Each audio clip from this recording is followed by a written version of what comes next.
Hey, everybody. Welcome. We're glad everybody's here joining us today. We are going to be talking about Korean startups coming over. And okay, I have to say, I always want to say the names Korean style. So I want to go like, Kyum Kim, but not like, what do Americans call you? They call me Kyum. My Korean name is Kyum, but Americans just say Kyum. yeah. Yeah. Korean people call me Kyum as well these days. Okay. Yeah. Yeah. And I'm Joe, and we're going to be talking about how Korean startups can, come over to the United States and do well. And this is kind of what you specialize in. Yeah. At the moment, yeah. While I figure out what I want to do next, but I'm a recovering founder from Korea. I brought Blind to the U.S. and I just have a lot of I've fought the battle for like 10 years. Working with a Korean company, and I guess a lot of things that I'm going to talk about today is from my trial and errors. So yeah. And I think that it's kind of interesting for everybody who's watching this, who's kind of come in and checking this out. There's some things that are really unique about Korea, right?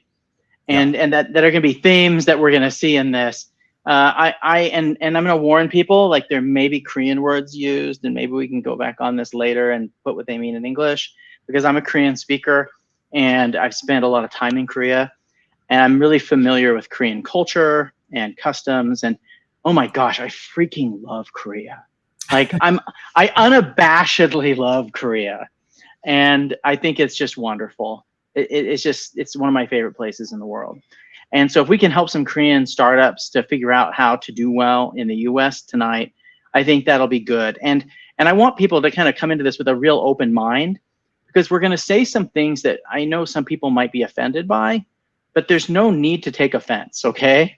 Because like, I feel like a lot of the differences between the US and Korea are kind of chocolate and vanilla, and it's not good or bad. There's cultural advantages to different cultures, right? And we just have to be able to talk frankly about like what the culture is and isn't, and how it may be helping or hurting, and how the markets are different, and how that can help and hurt, right? Yeah. And these aren't things that are good or bad. They just are, right? Yeah. And if American companies want to go to Korea, they famously fail all the time too, because they can't adjust to Korean culture. And so being able to cross the pond our direction is really important. Now, you got a whole presentation, correct? Yeah, I did prepare some slides to just bring out some talking points. Yeah. And I welcome everyone to kind of chime in through comments. And Joe, of course, you and I, when we had the first conversation, we had a great chat. We were supposed to talk for 30 minutes. I think we went over like 45 minutes just talking about this. So yeah, we talked for a long time. Yeah. And we had a lot of fun. So I hope that feeling translates to this webinar as well. Yeah. All right. So I guess we'll get started with some intros. So Joe, do you want to just introduce yourself really quick? Sure. I am one of the general partners at Sputnik ATX. We have we're an early stage investor, and we like to be the first check into a company. We also require that people that we write a check to come and spend some time with us in Austin, Texas. And we joke that we teach nerds how to sell. And so kind of the edge for our fund is to take people who have minimum viable product in a customer and to show them how to like regressively grow it. But I'm a bit of a weirdo. I'm a former US diplomat. I was posted all over the world, and in Washington, DC. I was at one of the first mega funds back when there were very few people who had multi-billion-dollar funds for venture, and I exited a couple of startups. And I will tell you, the hardest thing you ever do in your life is start a company and grow it and sell it, and it's a pain in the butt, and it really is hard. It's so hard, and so I guess I have a lot of sympathy for all the people who are listening. Yeah, and my name is Kyum. I was born in Korea, born and raised. the reason I speak English is because I spent 3.5 years in Washington, D.C. when I was in middle school and elementary school. And I started working in Korea at a company called Timon. I was employee number 5. The company went from 10 people to 1,000 in 2 years, which was really exciting. Learned a ton. And I co-founded Blind with 5 other people in Korea and launched in the US back in 2014, 15. And I was at Blind for almost a decade. I left the company last year in December. And I'm currently helping Korean companies to go global. And some of the companies that I'm helping with is Typecast, which is TTS AI company, OHouse, a $2 billion interior design company, content company in Korea, and a company called Liner, which is also an AI workspace company. And since I left the company, a lot of founders have been reaching out to me because one, I think a lot of Korean companies are now realizing that in order to build big businesses, they need to expand globally. Yep. And the other thing about me is there's not a lot of cases where Korean companies, there's a Korean product that gains traction in the US. So I even talked to a founder just this afternoon about the same topic. And the slides that I'm going to present today is basically my learnings from the past 10 years, plus the patterns that I've seen talking to dozens of founders over the last 6 months.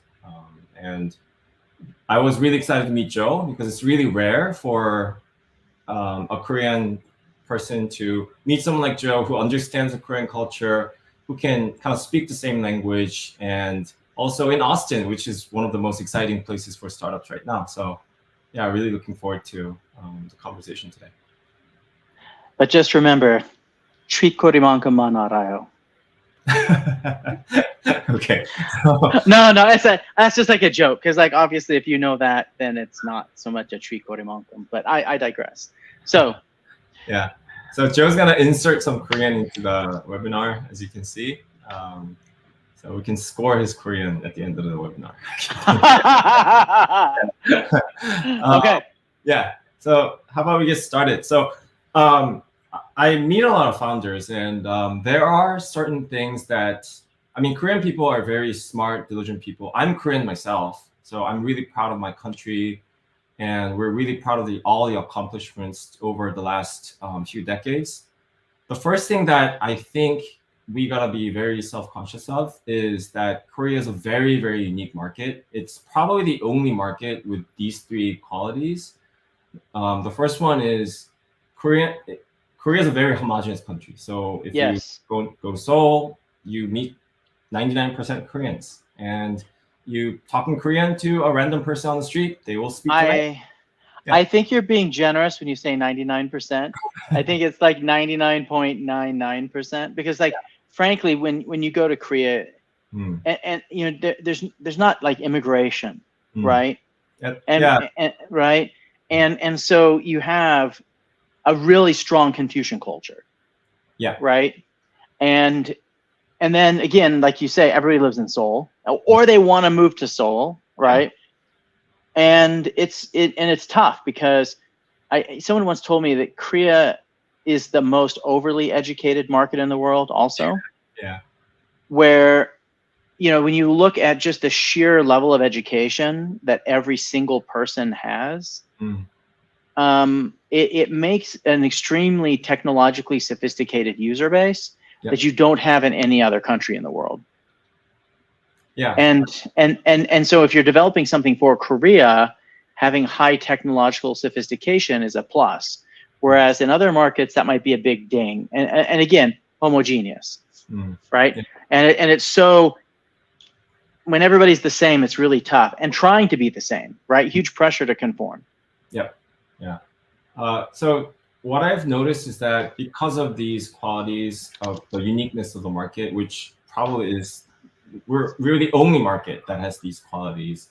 Yeah. It affects how people build businesses and operate and think. Yep. And going on to the next slide, I was trying to visualize it the best way possible. So on the left, Korean people just intuitively understand other Korean people because your identity basically overlaps with other people. Yep. And what happens is you are the market and at the same time you're the consumer. So when you build products, you can just use your intuition, and many times that works. You can build products for Korean people by using your intuition and what's already in your brain. But what I've learned after coming to the US is that there's basically zero similarity between me and the people out there. And it's very unlikely that I understand the consumer. And I think this is also not only for people who are fresh off the boat, like I was 10 years ago. This is the same for any people who are just starting a business. So I think in the US, what I've seen is founders, when they start businesses, they start with talking to customers first, whereas in Korea, they start developing something first and then they take it to market even before talking to enough customers. Yeah. And I think that's the biggest difference in product development. Yeah, we kind of call this do things that don't scale. Yeah. Right. And so do things that don't scale. Talk to 1,000 people and don't show them your product. Ask them, hey, what do you do? Why do you do it that way? And observe and learn. Yeah. And so you understand why they do it, not just what they're doing, but why they do it that way, so that you can give them a better alternative. Yeah. Exactly. Yeah. So going to the next slide, I think the next point I want to make is that when you want to build really $1 billion of $1 billion worth of companies in Korea, you gotta just target the whole population. So if you look at startup history in the last 15, 20 years, there has been a couple of cases where Korean people were able to really build big companies. But when you look at the common denominator between Coupang, like Carrot and Toss, they're targeting the whole population basically. And that's the only way you can build big businesses. Yep. Yeah. And well, because frankly, if you don't target the whole country, you may not get to a scale sufficient to even, go public, right? Yeah. And so you have to target the whole country in Korea. Otherwise, you're gonna have a nice family business. Yeah, exactly. So right now, what I'm seeing is there are a lot of startups that were founded in the past 5-10 years, or even like 3 to 5 years, that are doing extremely well in Korea. They basically dominated the Korean market, and now they're realizing that, okay, we are actually a business for the niche, and our growth is actually plateauing. So now we have to expand to the US. That's the only destination we can go to build a $1 billion business. Yep. But in the US, Doximity only targets medical professionals, and they're a $5 billion company. Gusto only targets startups and small businesses. They're a $10 billion company. Brex only does corporate credit cards, and they're a $12 billion company. So these things would never happen in Korea, but they can happen in the US. I think what's hard for Koreans to understand is the scope of the difference in the market size. Koreans are very proud that they're like a G8 country, right? I think they're the 8th largest economy in the world. And they're like, hey, we're one of the 8 largest economies in the world. Well, that's nice. But number one, America, we're almost half the world's economy. Okay. And if you adjust China's GDP, because they lie about it, we probably are more than half, right? And so when you're talking about a country that is half the world's economy compared to number 8 on that list, it's a huge difference. Okay. And so the purchasing power in the United States is just so vast. I think it's hard for Koreans to really understand how large the US market is. And it's just, oh my gosh. I mean, it's, you got to realize that the Korean economy is smaller than the economy of California by a lot. And California is one of 50 states. Yeah. So if you kind of drill it down to a sentence, I think the point I'm trying to make is when Korean people including myself 10 years ago, think of US market being big, we think of like population, we think about GDP, we think about the economy size. But what you got to realize is actually it's the subsegments that exist within the US economy that are much bigger than the Korean market as a whole. And so that is why in order to build big business in the US, you got to spend a lot of time identifying those segments and really identifying what's valuable to those segments instead of doing it the Korean way where we just target everyone. For B2C, we target every single person in the country. For B2B, selling to startups at the same time, selling to Samsung or LG. It's just a different approach. Yeah. And it's not bad, right? It's and you can become really big that way. There are a handful of U.S. companies whose individual market cap is bigger than the Korean economy. Yeah. Right. And so you got to realize that, you know, NVIDIA that just makes chipsets for AI, that's all they do. They're multiple times larger than Korea's entire economy, right? So if you do one thing really well in the US, you can become, oh my gosh, so much bigger. It's ridiculous. Yeah. Yeah. And one of the books that I found really helpful kind of learning about how to navigate the US market is the book called Crossing the Chasm. And the reason I highlighted the fourth bullet in red is because I don't think that concept actually exists in Korea, because when you define a market, you gotta make sure you find a segment that references each other when making a buying decision. The reason this bullet does not exist in Korea is because everyone references everyone else. So even conglomerates, they reference startups on what tools they use,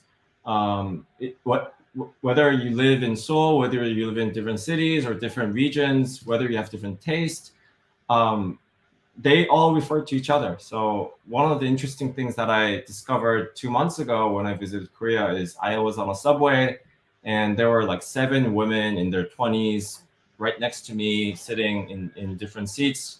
They don't know each other, but they were all wearing the same white pants. and I've never seen that happen in the US. And probably I didn't think that was weird when I was in Korea, when I was living in Korea. But after living here for a decade and going back, I realized that this is actually a very uncommon thing to happen if you think of it from a global scale. So if you ride on a subway in San Francisco or anywhere else, you don't see people in their same age group wearing the same exact shaped pants. So that's something that I wanted to kind of point out. I mean, that's really true. Yeah. So in terms of how companies build businesses, there's so much temptation to build horizontal products or build products for many different segments in Korea. So this is also my experience. Like when you are a founder of a company, what happens is VCs actually give you advice, things like, okay, you should do this, you should add on this, add on that. I'll introduce you to this person. I will introduce you to that person. Those are kind of the advice that you get when you're in the Korean market, because that's how conglomerates build big businesses. And that's how companies scale in Korea. Whereas, and Korea is a relationship-driven culture, right? That Confucian societies are built on relationships. And the American society, which was built on immigration, is much more of a hustle society, right? Yeah. And people are very skeptical. You have low social trust in the United States. Yeah. And so, you know, I call this, you have to earn the right to grow, which means you have to do one thing stupidly well. And if you do one thing stupidly well and get big doing one thing really well, then you have permission to take the profits and to do something else. But if you try to do too many things for too many people in a low trust market like the United States, that's not, you know, where you have high diversity, oh, you're just going to get your butt handed to you by people who are just focusing on that one thing, and they do that one thing really well. You won't be able to compete with them. Yeah. I agree. So what have happened in practice for Korean startups is the startups that are in Series A, Series B stage in Korea, they have these horizontal products and they bring it to the US and they try to sell it here. And what happens is they're competing with products that are actually deep within a segment, which means in those specific segments where they need to win, the way they're solving problems is not deep enough. So they lose competition by competing with a horizontal product in the US. And I've seen that happen over and over again here, which kind of frustrated me at times, because these are all very smart founders. They're capable of building really great products, but the way the products are built is just not right for the US market. Yeah. Yep. Because you're not doing enough customer intimacy. You're not looking at what the competitors are doing and making something better, and doing one thing stupidly well. Yeah. So just to touch on like customer discovery, this is what I recommend to all Korean founders, really. And this is something that all founders in the US who build successful businesses do. Just talk to customers, list out their attributes, and have a hypothesis for pain points. So if you have a hypothesis for 3 pains, then where do they exist and what are the common factors in those people or those companies that share the same pain? And once you have this spreadsheet, you can just run a pivot table and identify where the pain is. And then you can start kind of building a strategy for targeting certain segment of people or companies. But before you do that, if you start building a product or if you start selling, I've seen companies waste so much time and resources by just not spending 6 months on doing this. And I think that it's important that you explore different pain points when you talk to people, because if you listen to all your customers, you'll build something that's like a Franken app, right? Yeah. You really have to narrow this down to what is the most painful thing in terms of cost and time, because that's the thing they're willing to pay the most for now. Yeah. And don't worry about the rest of them. We have this quote from Warren Buffett we'd like to share, where we say, he says, list the 50 things that are your priorities, right? And then circle the top 3 that are the most important. And the rest of them are the enemy of getting those 3 things done. Right? And so you really can only do a couple of things well, right? Yeah. And everything else becomes the enemy of doing that. And that's how you have to think about it, right? Because the American consumer and the American corporate buyer, they're used to people who take a lot of time to get to know their needs and deliver a highly bespoke product for a specific problem. And so if you approach it as a generalist, you won't have any value added, and they won't buy your product. Yeah. And another observation that I had coming from Korea to the US is how the companies here emphasize mission and vision so much. And when you look into what they actually are, is I think it's about like solving the pain and solving the problems of certain segments and changing certain people's lives, or changing certain companies the way they do business. Whereas in Korea, if you look for mission and vision in companies, even like Samsung, LG, like these conglomerates, their mission and vision is basically building businesses for the country, for the people, and hiring good people and growing them, which is a very Korean mindset, in my opinion, and which is very nice. It actually helped the country grow. But when you come to the US, I think you just need to operate with a different mindset. You got to have a very clear mission on what you're trying to achieve and which segment are you trying, like which of all the people that exist in the market, who are the people you want to change their lives. I think. And frankly, only really Samsung, LG, and Hyundai have been successful coming to the United States and to those other markets at scale. And when you look at how they did that, right? So Hyundai had the Elantra in the 1980s, and that was like their car, right? Yeah. And in Korea, it was basically that one car that everybody bought, right? And they had the Sonata and the Elantra, and that was it. But when they came to the US, those cars were they weren't exciting, right? And Hyundai struggled a lot in the United States, right? Because they had built a car that was great for Korea. But it really wasn't until they built their design center in Southern California, and they brought in a whole bunch of people who had worked for US automobile manufacturers, and some of them had worked for Japanese manufacturers who had been successful doing the same strategy. And they actually talked to people and said, what do you want? And then they started making things that solved problems that no US cars were doing, right? And they are producing quality and solving problems that no one else was doing, because they basically out customer researched Detroit. And they ended up building spectacular cars, right? And I think that, and I think Hyundai is probably one of the best examples, because because they literally had to build that whole customer team in Southern California and fully empower them to have a say in the design process and to make things that were bespoke for the US market on a global platform to find success. And I think that's a good model, right? Is that you really have to have a team that's focused on the US customer and make it very unique and different from the others, and then hit the main pain points and develop something specifically for them. And it works. It works. Yeah. And I also want to talk about the growth curve, because what something that I realized is, like, in Korea, it's relatively easier to start off and get traction because you already have the relationships. So I've seen a lot of founders in B2B where, you have a 선배, you have a 후배, like you went to the same school, you work the same company, you're from the same neighborhood, and you have all these friends who work in all these startups. And they'll buy your product even. Yeah, and they'll buy your product. So they get this illusion of, like, sales being relationship. Yeah. And it's funny because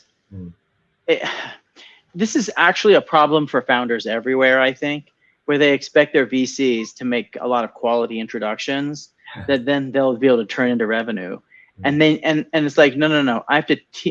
I'm not here to give you fish. I'm here to teach you how to fish. Does that make sense? Yeah. And in Korea, where based on, like, whoever is your, Hubei, Hyung, or whatever, you go to your university friends and alumni network, especially if you went to, like, Seoul Daehakkyo, Yonsei Daehakkyo, and you go to other Yonsei alumni, who are referred to you by people, and they're like, yeah, we'll buy this. Yeah, we'll try this, right? Yeah. And so you can get to, 2 to 3 million a year in revenue as a SaaS company pretty quickly. Yeah. Right? Exactly. And the problem is that you can't go to 100 because that's not sustainable, right? Your network isn't big enough. Even if you go to every Yonsei Daehakkyo, computer science major who is now, like, Imde or something at some big company and can buy your thing, there aren't enough of them, right? And you can't manage that entire network as one person. It's not possible. And so Korean companies tend to not build the scalable sales teams and sales and marketing processes because they didn't start off by talking to the customer, because they had the advantage of homogeneity, right? And so they didn't, and so it's more natural, if you've had to go through the process of customer discovery and gaining customer intimacy, that now you have built a process for finding these people and reaching out to them that then turns into a lead gen sales organization where you have setters and closers for SaaS companies or whatnot, right? Yeah. And so and you're right, it is so much harder at first. It's such a grind. But once you get the formula right, boom, the sky's the limit. Where in Korea, you just have to keep hiring people that don't have the same friends as you. Yeah. So the Yonsei guy at some point will be like, let's hire somebody from Seoul Daehakkyo so we can get some new customers in here, right?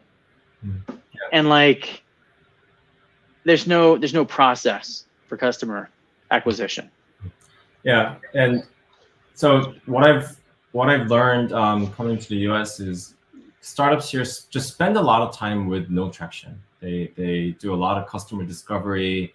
At first, it seems like nothing's happening. There's no revenue.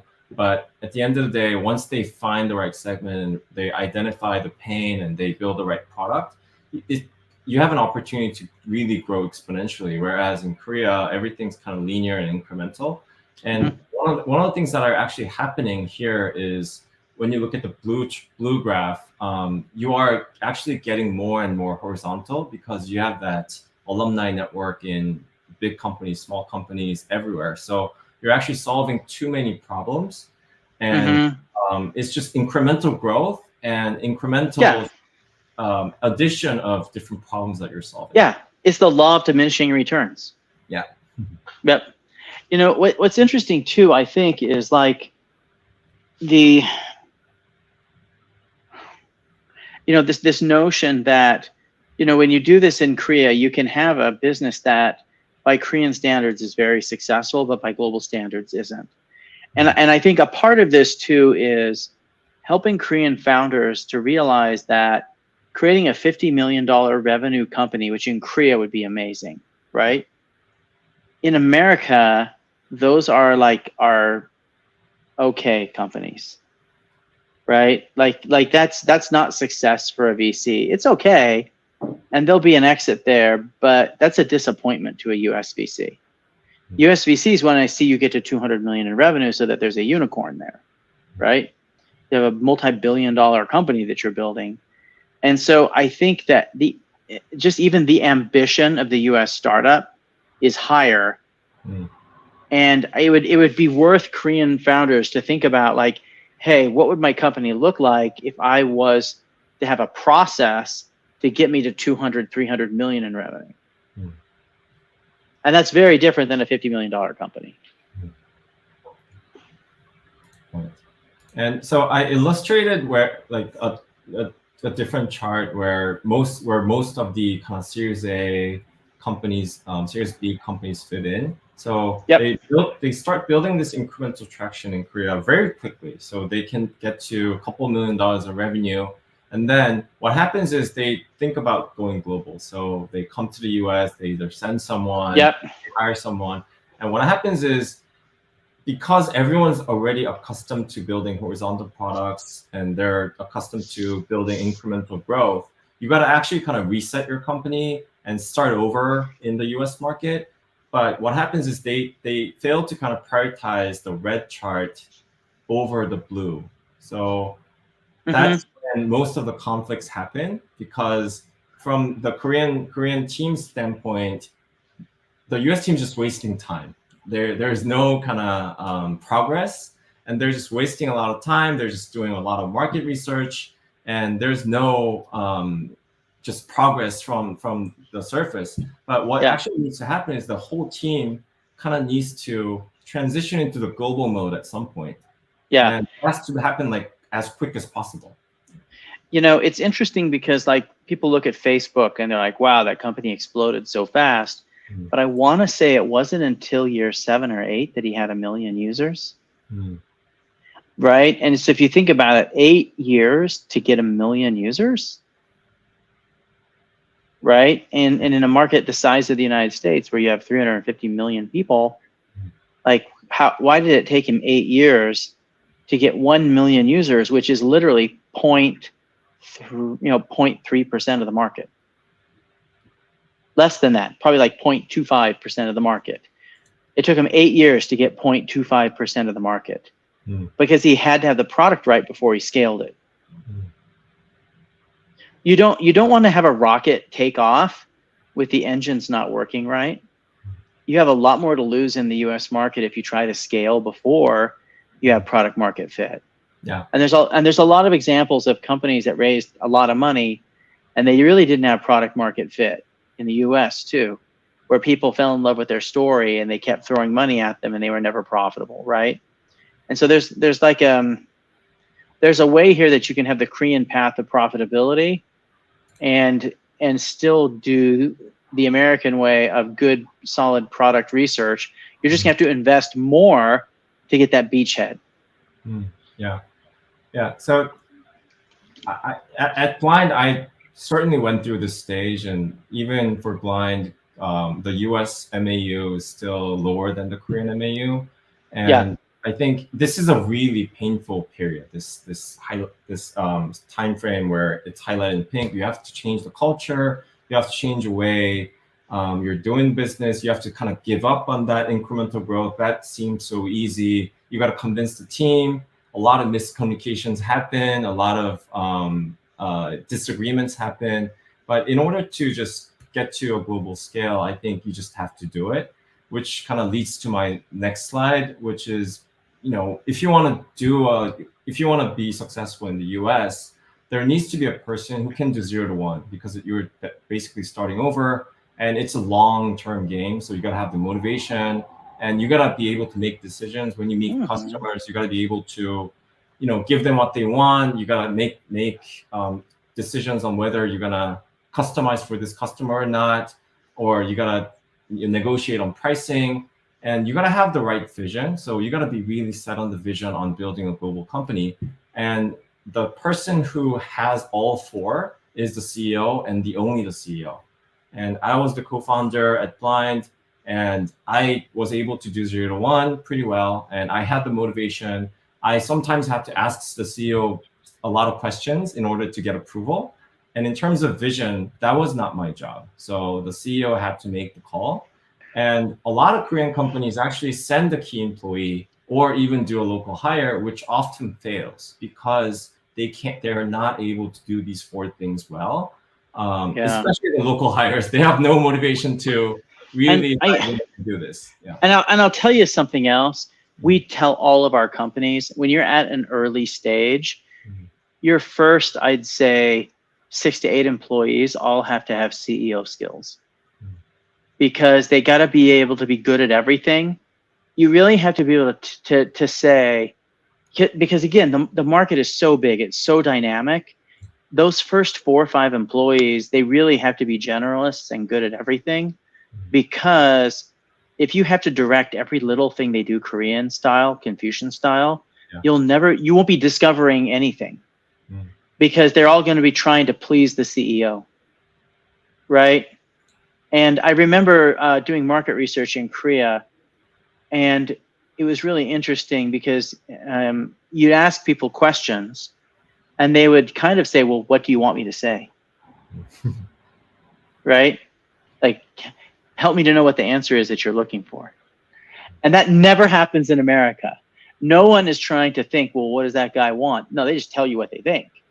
And so when you hire those first few employees in the US, you just have to have people who are a lot more intellectually capable and curious, because that process of exploration requires people who share the vision, will speak up about decision making.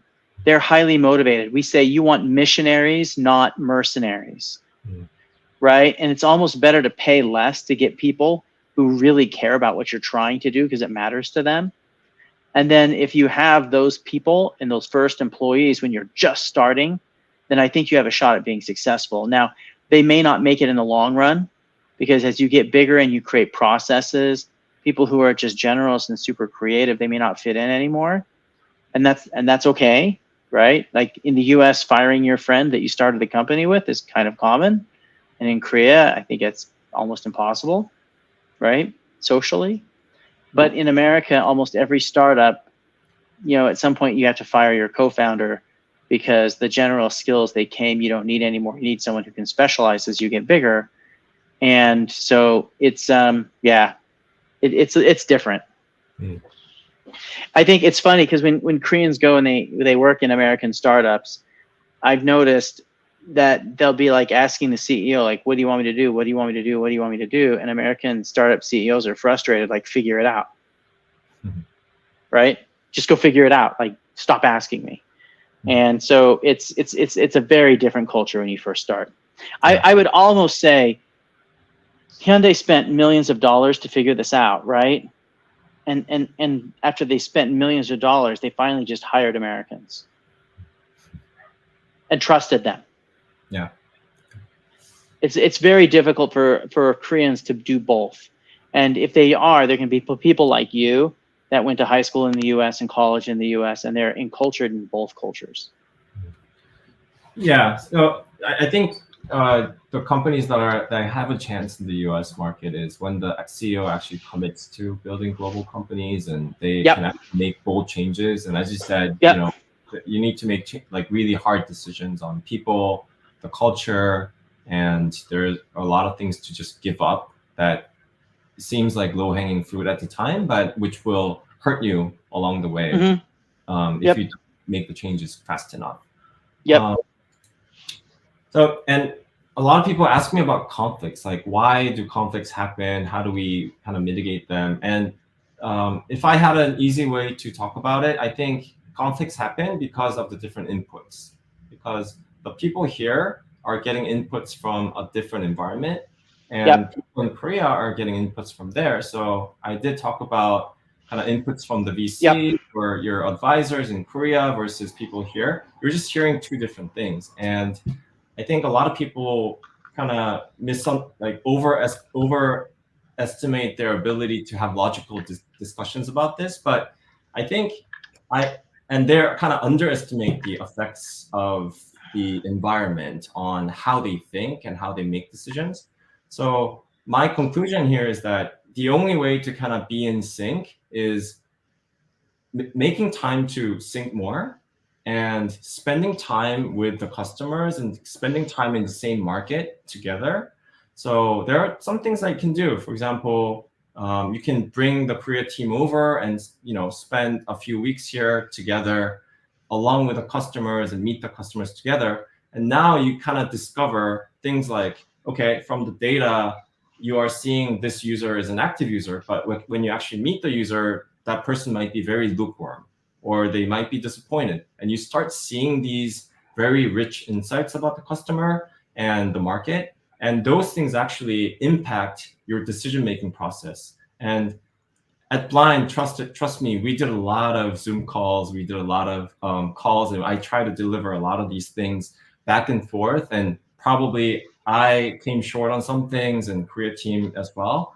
But it only happened when they came over here and they saw it for themselves. And then we started having a really rich conversation about product building. So yeah, I really want to emphasize, like, changing the input is the most important thing other than any other thing.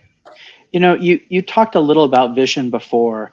Can you plug vision into this model also and tell us how vision affects this? Because I think particularly for US employees, this matters. Yeah. So in terms of vision, I think in order for you to kind of understand and embody the vision, you got to have the right inputs that come to you, because vision needs to make sense just and a lot of times what I've discovered is when you deliver the vision to people who live in Korea, not because they're not smart, because they don't have the right inputs from their environment, they end up being like, oh, I really don't understand how that's going to work. And that's the gap that begins everything, the misalignment, the conflicts and everything that gave me personally a lot of hard time. So I think it all starts with the inputs. Yep. So before we go to like my anecdotes, like Joe, do you have anything? I really think that we've kind of covered everything here, right? Yeah. And I think that the one thing I would say is vision crosses the culture chasm. That if you have good vision, and if you're willing to give your American team the tools they need to do American style product research, product development, and support that within the boundaries of the vision that you set, you will be successful, right? Yeah. But you've got to commit yourself to it, and it's a long-term commitment. Yeah. Oh, I just thought of like a good example of how to kind of navigate through this situation.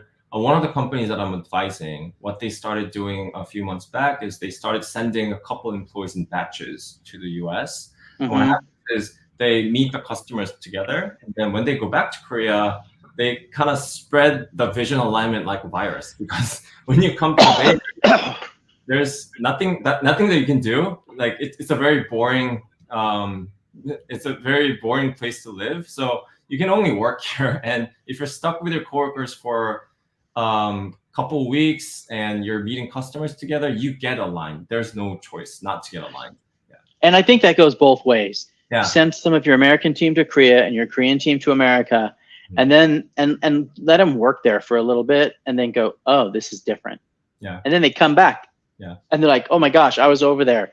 Yeah. Here's what everybody doesn't understand about America. And the Americans are like, oh, I was back, in the mothership. Here's what we don't get about Korea. Yeah. I do have an opinion on that though. When US employees go to Korea, it's so much fun in Seoul. There's so much to do. The food is so good, like the nightlife is so good. So you don't really spend that like intense amount of time with the team. And there's so much like inputs from the market and the environment that you got to be disciplined about that. Then you can't just go partying in Gangnam every night. You gotta like work. Yeah. Yeah, you know. But if you're in Seoul, it's really hard to do that. I think you would agree. Yeah. So I always recommend, like, if you want to build a product for the US market, just bring people over. Bring people over in batches. Like, the CEO needs to be here, and if you have misalignment within your team, bring them over.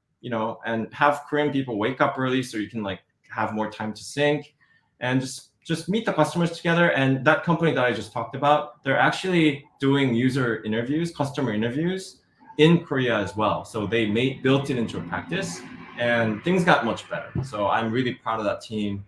And they're super aligned now. And, the CEO is really doing a good job on driving the vision there. And if you're bringing Americans to Korea, Koreans tend to go to work earlier and work later, right? Yeah. and then they all go to like Suljeep or norebangs or something after work, right? and that's fine, but just keep in mind that it's good to tell the Americans that they're expected to be there when everyone else does, and work later than everyone else, because I think it is a bit of a shock to Americans to see that Koreans work, like 6 days a week, and that they're working, 12-hour days, right? Yeah. And it's good for them to see that, and then they'll have a greater appreciation for like, the work ethic in Korea and how that plays a role in company building, and also Koreans are very loyal, right? There's a loyalty in Korea because you do build these companies with your social networks, right? Yeah. Yep. And it's good for Americans to see that, because Americans can be more mercenary, which is why I say, you got to find people who are missionaries, not mercenaries. So when you hire in America, it's just harder. It's much harder to hire in America than Korea. Yeah. And I think what you just said is the reason I'm very bullish on Korean founders in the future, because they have the qualities to be a good startup founder. 100%.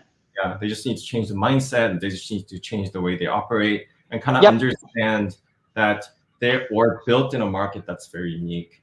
Yep. And, special. Yep. So yeah, I just wanted to like quickly just go over some anecdotes that I had from Blind.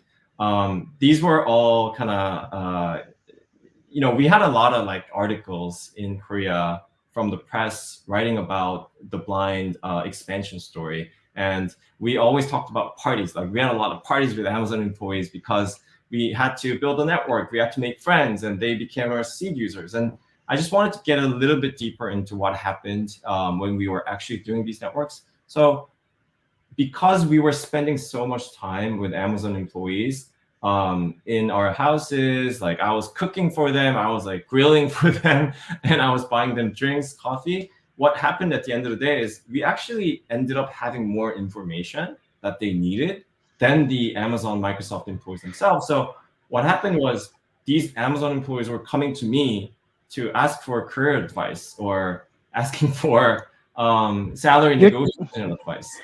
You're doing like standard Korean relationship building techniques. Yeah. And you kind of stumbled into customer discovery because you were like doing the full Korean, like, let's be friends, right?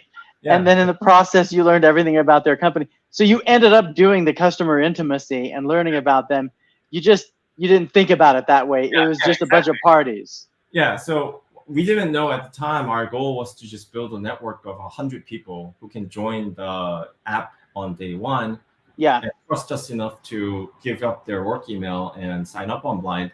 But we ended up extracting a lot of information from the users that is exactly aligned with what Blind is about. Like, Blind is about career progression. It's about salaries. It's about, promotions. And we ended up having more information, which means we ended up just understanding them so well, and we understood exactly what they wanted to see on Blind. And that helped us curate the community in a way that it developed. So, and other thing that's really important is because we were meeting so many people throughout the day, we were able to just get feedback. Like we were getting feedback in the morning, in the afternoon, during lunch, during dinner. We were just showing them the app. We were asking them, is this interesting? Like, would you use it again? And that just happened naturally. And that's why I think we were successful as we were, compared to like other Korean companies who tried to go to market in the US. Yeah. And one other anecdote that I want to talk about is this is the most successful marketing campaign that we had in the early days. And it says Mini Microsoft 2.0, which probably no one in this room knows about what this is about. Mini Microsoft is actually a blog that used to exist before Blind launched. And it was a blog that talked about like bonuses, like compensation. And there was this like blogger called Mini. And the reason we found out about this blog is we had this lunch with this Caucasian man who used to work at Microsoft for like 20 years randomly. And he told us about this blog. And he was like, oh, what you guys are building is just like Mini Microsoft. And then we looked into it and we built it into an ad. We built it into a poster. I went to the Microsoft parking lot and just put up posters there. So, on the press, they talk about me going into parking lots and putting up posters, and that's a fun story. But the behind story of that is like because we met so many people. Customer discovery is how you figured that out. Yes, exactly. So even the marketing campaigns, like I see some founders like think about marketing and all these things separate from each other, but actually, if you just it's the same. Yeah. You figured out it's kind of like if you want to catch fish. Ask the fish where they hang out all day and then watch what they do and then do what they tell you because they're fish, right? Yeah. And so you're just talking to people and they're just telling you, oh, here's what I do and why I do it. And oh, you're just like this. And now that's something that they can relate to and you can communicate in 2 words what you do. Yeah. So they understand your value proposition shorter and then they can make a consumption decision. And so you found you basically found your scripting go-to-market copy from the people you did your interviews with at parties. Yeah. By the way, if any Korean company wants to throw a whole bunch of really good parties and get Americans there, I volunteer. Just throwing that out there. Yeah, that's awesome. And the last anecdote that I want to talk about is, on the left we have the very first version of Blind. It was built in Korea, just like a early version of the forums in Korea. It looks like that.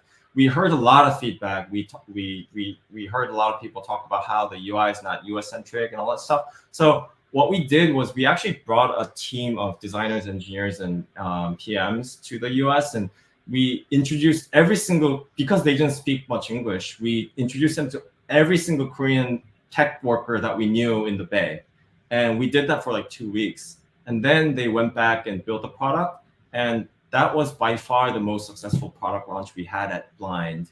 One thing that I wish we would have done afterwards is just continue doing that, because I just think we could have been much more successful if we just put this into a practice, like a regular practice, before we even plan out a product instead of but we ended up overestimating.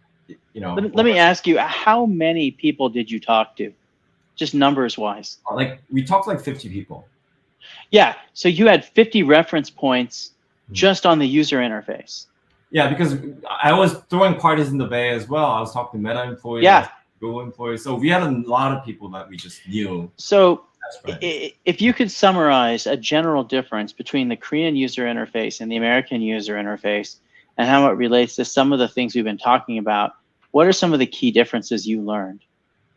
I am not a UI expert, so it's hard for me to comment on like what the user interface is, but I can give you an example. For example, in Korea, because people are homogenous, people are very used to just scrolling through the feed and navigating and looking for just finding what they want. And it is very likely that they're going to find something within the first few pages because people are homogenous and they're very similar. In the US, the first thing that people wanted to see was search. Like they wanted to search for something that was relevant to them. And that was a big surprise to me because that wasn't something that I understood before I came to the US. But we started hearing it over and over again like 80% of the people in the US just started asking us, where is search? Like, how do I search? Like, I want to search for this. How do I do that? And that's when we realized, okay, we gotta make the search function much more prominent, and we gotta invest in the feature. So yeah, that's great insight. Yeah, and I think it also reflects Americans not just being accustomed to having more choices, right, but being different enough that you're used to having to look for the thing you want in a much larger marketplace. Yeah. Yeah,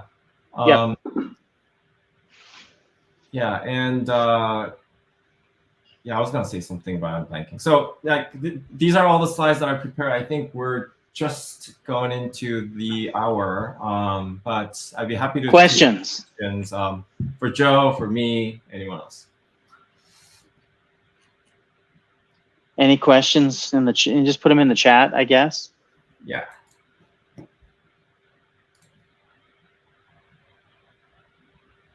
Now, is this one of these situations where I can't see it? Because sometimes when we use this software, like the only person who can't see the chats ends up being me. So I'm like, we've had this happen before. Amanda, are you there? Yep, I'm. You should be able to see it in where you are, but I'm also looking at LinkedIn. Okay, do we have any questions that we should be going at Amanda, or have we just so thoroughly covered the topic? I think we've pretty thoroughly covered the topic, but if you guys want to, if there's anything you want to add while we're waiting, because sometimes it takes people a minute to think about what they want to ask. Okay. Well, and it may be that we put them all to sleep too. I think this is the right time for you to speak Korean. Start speaking to wake people up. You know, it's kind of funny because like 한국말로 이야기할 때 사람들은 미국 사람이니까 뭐 한국말 할 줄 모르니까 like they'll look at me like what, and then all of a sudden they go, oh, 한국말, you know, like you just see like the look in their face, you know. And sometimes when I'm talking to Koreans, they don't it doesn't register at first, right? Yeah. And they're like, what are you saying? Because they think it's English, right? And then they're like, you know, I go chum. Yeah.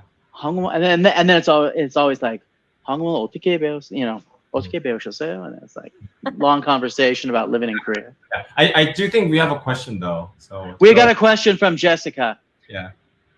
Are there niches when entering the U.S. market?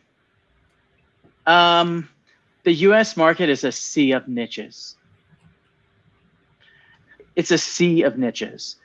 There's literally so many niches you can't count them. And I would say Koreans could be competitive in all of them. Let me give you an example. People think that the United States is like this military superpower. And so you may not think that, you know, would Korea be competitive when it comes to military gear, right? And as it turns out, you know, Korea can build an Aegis class destroyer for about 1/10 the price of the United States with better quality. And so you have companies like Hyundai Heavy Industry that are competing aggressively against Lockheed Martin and Bath Iron Works and the usual American large defense contractors. And they're finding that, you know, they can compete in that market. And so I wouldn't assume that America ever has dominance in anything. If you think you can compete, go to the customer research and contribute. Yeah, and I think one thing that's kind of encouraging for people is that everyone's kind of starting on the same page, because you know, even for you know, even if you were born in the US and born and raised, they all start with customer discovery. So, you know, if you just have the right mindset, I think you can actually start over. Like everyone's starting over. Yeah. Okay. Yeah. So I think it's a fair competition. Whereas I think it's much harder for people from abroad to start a business in Korea and be as successful because you don't have the relationship. And in the United States, people are open to someone that they just met more than Korea. If you don't know someone in Korea, you kind of have to go through that process of like, I don't know, it's like ujang jungjin, where like you're getting to know them, right? It is like this good feeling development period, right? Where in America, people are kind of like, oh, what do you do? Let me take a look at that. They're much more open to new relationships and introductions. And so the American market, I will say this, that because of that, it's also ridiculously competitive. And so this process never ends. Yeah. If you think you've figured it out and you just try to print money, someone else will get to know your customers better than you, and then you won't have a business. And so this is a continuous process in the US. Yeah. Yeah. Move on to the next question. Okay. Kevin.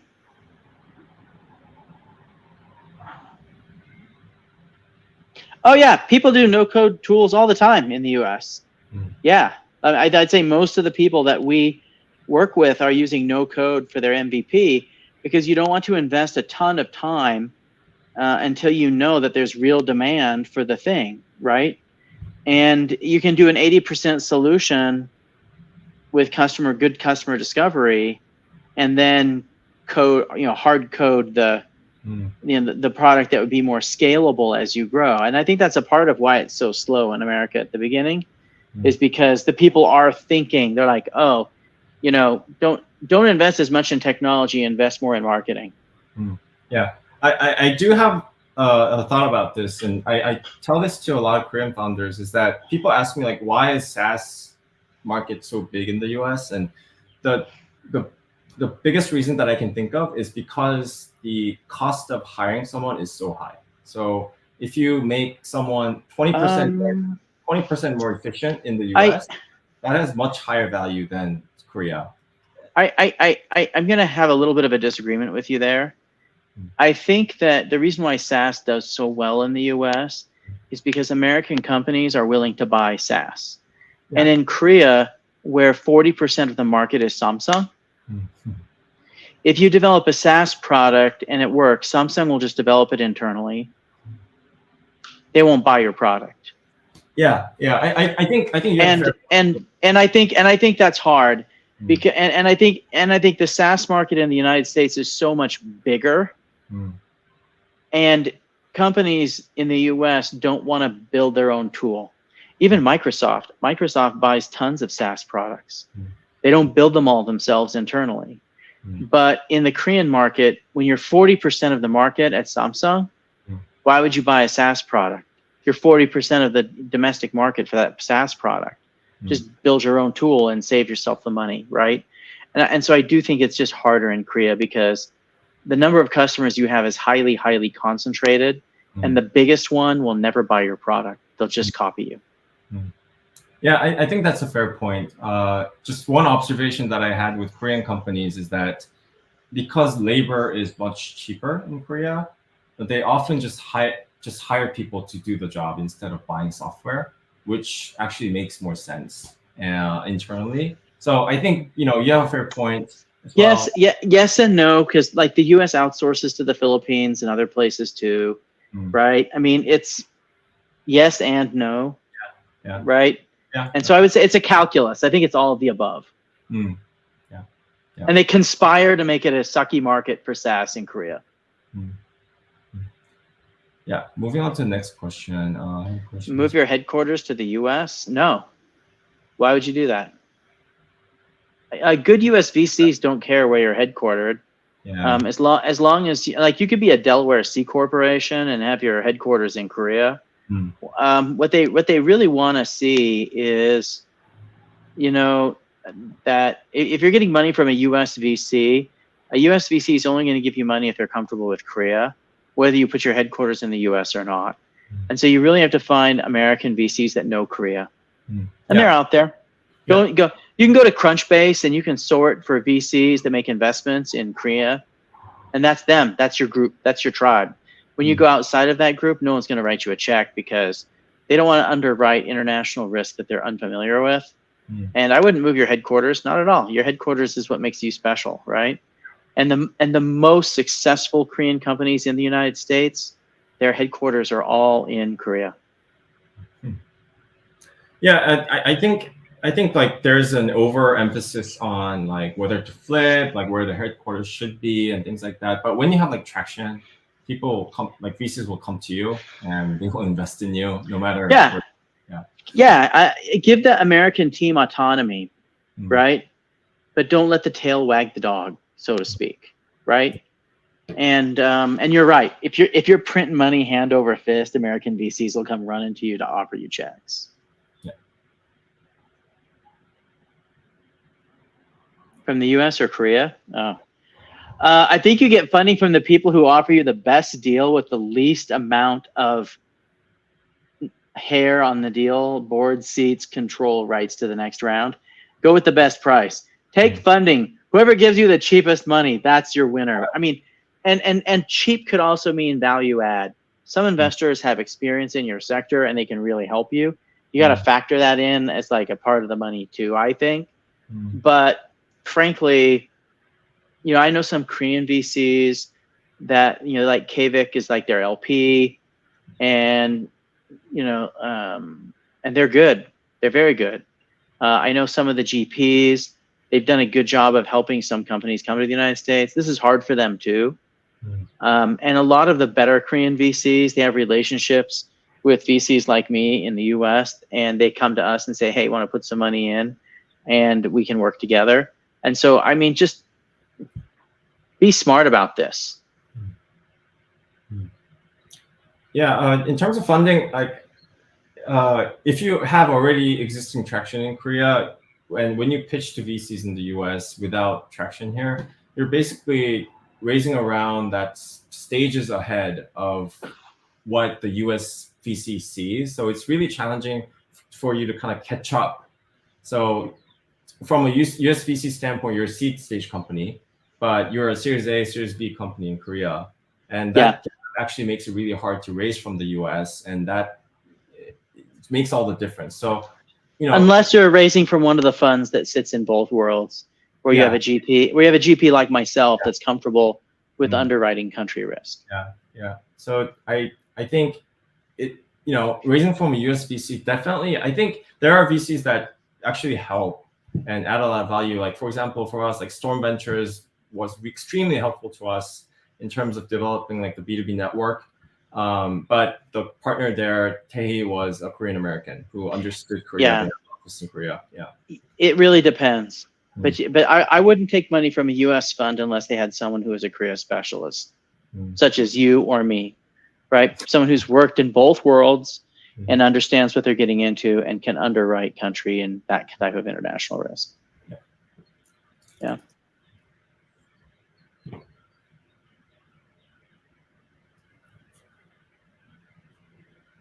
For something else that's difficult to monetize, you know, then you haven't talked to your customers enough. You need to spend way more time. You need to talk to 1,000 customers. And by the way, when you talk to your customers, don't show them the product and say, what do you think of it? Never show them your product. Just talk to them and say, hey, show me how you're doing this today. Why do you do it that way? Cool. You know, and learn what they do and why they do it, because there's a reason why they're doing it that way. And if you get to know them really well and you do a lot of interviews, you're going to discover, like you did, oh, mini Microsoft. Oh, we could rebrand this and call it something else, and then they would understand the value better and it might be used. You may also understand that your product's wrong for the US market, but by adding a feature, it becomes immediately monetizable. So I would just say, if you're in this situation, you obviously haven't talked to the American clients sufficiently.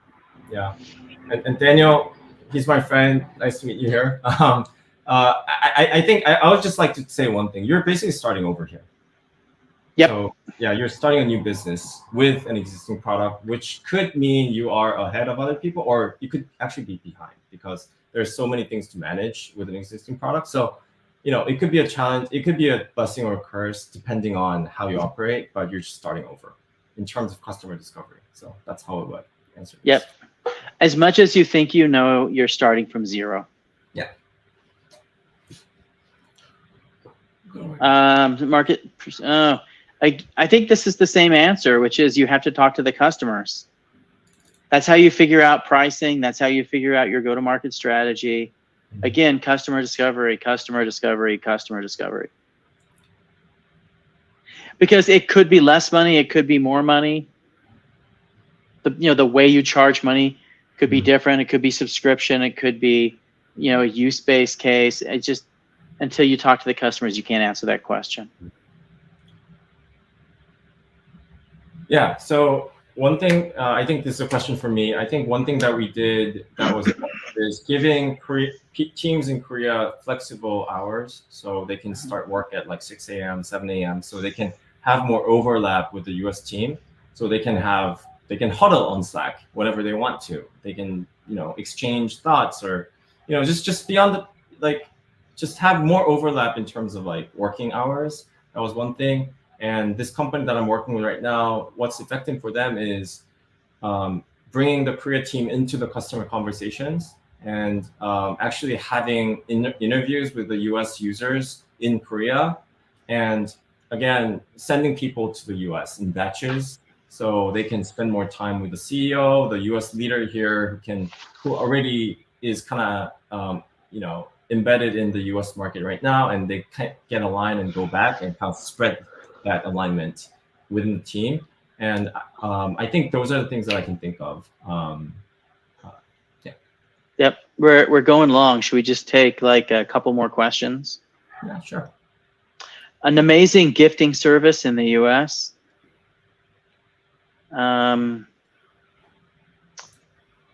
Boy, gifting in the US is different. Gifting. Yeah, like bringing a gift to someone when you meet them for the first time. So like, you know how in Korea, if someone gives you a gift, then you have like a budam and you have to give them a gift kind of a thing? You know what I mean? Or you have to refuse it like 5 times. You have to keep saying, oh, no, no, no, no, no, don't, no, no, no, no, no, or you're rude, right? And so you say no a lot. And then when you do receive it, you have to give something in exchange. You have like, so it creates this budam. We don't have that in America. If you offer something to an American, they're going to say thanks and never talk to you again. So I would just say Americans are less dependent on gifts for initial introductions than foreigners are. And so I wouldn't even bring gifts. The way that Americans think about this, and this is weird, is if you call someone and they give you a meeting, it's because they're actually interested in your product. They're not doing it as a courtesy. And if you give them a gift, they feel no obligation. They just thought you gave them a nice gift.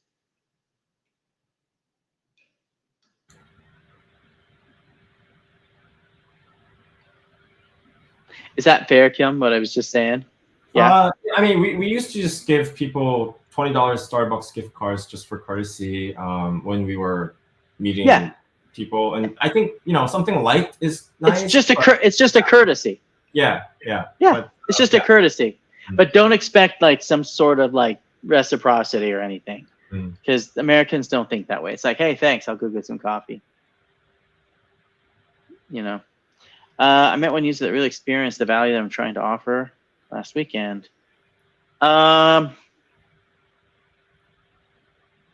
think you just say, hey, can we do a follow-up and ask them open-ended questions.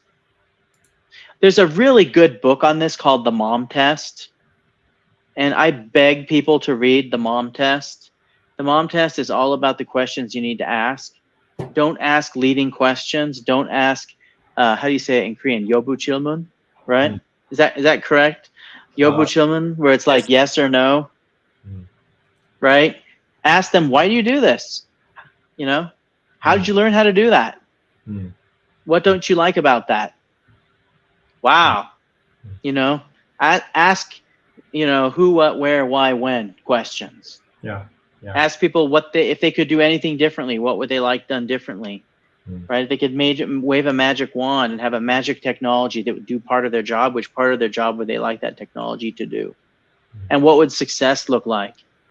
And I will say that this is a bit of a double-edged, like this question is a little bit loaded, because do not, if you have one good interview, don't base your product on that one good interview. Interview 100 people. And if you find, to your point, what Jim said before, he's like rank the pain points. If you have a clustering of people who are just like that person, then do that. But sometimes just because you hit it off personally with someone and you have a charismatic interview, you can be misled. Yeah. I guess like my approach has always been, how do we make this next meeting an addition to the value that they already felt? Right? How do we keep on adding up the value? So by spending time with you, Eric, like if this person gets more value out of the product or more value out of something, I think that person will be open to meeting you. And if that person's not, then probably the value wasn't there. Tell them, say, hey, you mentioned these pain points in the interview. I'm trying to solve those pain points. I'm not at liberty yet to say what we're doing because I'm still trying to figure out how to best help you. I have a lot of questions so that I can solve those pain points. Could we talk some more? And if they're really their pain points, they'll be like, yeah, for the love of all things holy, come back and ask me more questions and solve my biggest problem for me. And if they're like, nah, then that wasn't the problem you thought it was. Yeah. I think we have one more question, probably the last. One more question. Yeah. The culture of sales in Korea and the US. Oh my gosh, yes. This is a long question. Yeah. Okay, in Korea, the way you do sales, and forgive me if I get this wrong, like you go to all of the people in your church directory and you ask them to buy from you, right? And then you go to all of the people that you know from your university and all of your like Godenghakyo friends and your Hagwon friends, and then you're done because you don't know anyone else to call. Yeah. So yeah, I'm not sure about church because I don't go to church, but I think like I'll answer it this way. So I grew up in Seoul and I went to elementary school, middle school, and high school and college in Seoul. And what happens then is like you already have your league of people within the same city working in many different industries already who are very successful already. So a lot of times when you do sales in Korea, when you kick off something, you usually have dozens of people you already know who are within your customer kind of target. So I mean, recently there has been some development with like the US like sales culture in Korea, especially within the high-tech startups. But I think it's still very relationship based. And in the US, as many of you know, like, it's not like that. So I guess there's a huge in the United States, you have to create an awareness, like a marketing awareness plan, where you can identify the specific niche people that you're serving and get some form of content in front of them where they have awareness that you exist and awareness that you're solving the problem in a unique way. And then an invitation for them to give contact information in a way that they feel safe saying, please contact me to tell me more. And there's and those marketing channels in the US are very, very, very diverse. Yeah. And then once you have the lead, then you're calling them, you're building a relationship of trust, right? Yeah. And then you're closing the sale. Yeah. And it's much more formalized in the United States around consumer behavior and psychology than networks and social networks. And I think that is also why like SEO strategies are not really prominent in the Korean companies, because a lot of like word of mouth happens through like Kakao Talk between your friends. And when you get to like $1 million revenue, like the biggest newspapers in Korea write about you, highlight you. And so it's really easy to kind of get like not really easy. Building startups is hard everywhere, but it's relatively easier to access people that you need in the earlier stages, but it's just really hard to scale in Korea. Yeah. I think it would surprise Koreans to know that if you hit a $50 million revenue number in the United States, no newspaper will write a story about you because you're nobody. A $50 million company in the United States is nothing. It probably seems hard for people to believe, but like no one cares. That's how big the market is. Yeah, that's true. Awareness in Korea is so much easier. Yeah, so I have a lot to say about it, but today I think. Well, and if people do have more questions, they should reach out to you, right? Like this is what you do. You're helping people to do this, and you're answering these questions, and you have considerable expertise. And so, I know if people are trying to look for funding, we're a VC that does fund Korean founders. You can go to our website, SputnikATX.com. Our applications for funding are open right now. We have a straightforward application process. It is in English. Fill it out and it'll get to me. What's the best way to get a hold of you? Just find me on LinkedIn and message me if you want to connect, and my inbox is open. So yeah, let me know. Cool. Awesome. Thank you so much. It's been great talking about this today. Yeah, it was really fun. And thanks for inviting me to this webinar. Yeah, and hopefully we can get more Korean founders to find more success, because I think understanding these differences, accepting them, and then working within these frameworks, that's how you succeed. It's not rocket science. You just have to have someone show you. Yeah. Yep. Oh, cool. Great to see you. Thank you so much. All right. Thank you, Joe. Thank you, Amanda. Thank you, everyone. All right. Thanks, everybody. All right. Bye-bye.